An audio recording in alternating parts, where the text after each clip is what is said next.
How many people do what you do? Well, I do a few things together, which is kind of unique. There's tens of thousands of tax professionals in the U.S., and there's more than that even.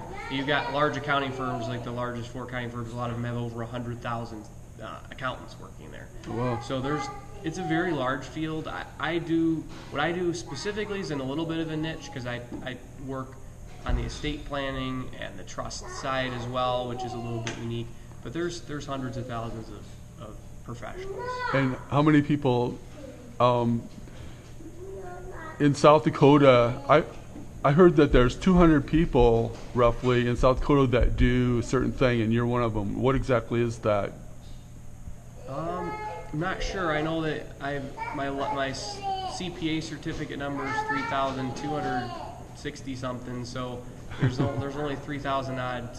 Apparently, only 3,000 odd CPAs that have ever been licensed in the state. But if I had to guess, there's certainly hundreds of CPAs here.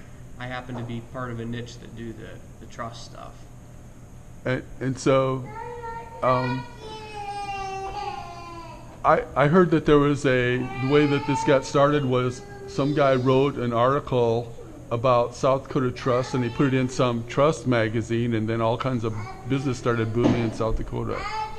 The history of why trusts are here in South Dakota is actually long, and it was very deliberate. There were a number of people that were very focused on the legislative side and making sure the laws were favorable.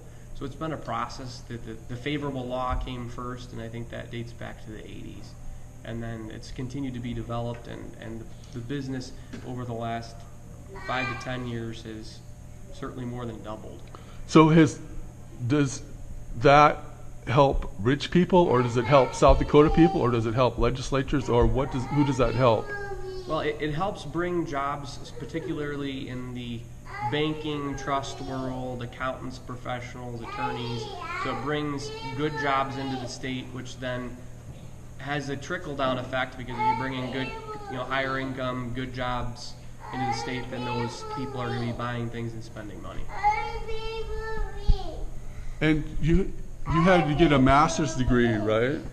You don't have to. You need 150 credit hours to get a CPA, which many people do get a master's degree. And I have a master's in accounting and a master's in tax.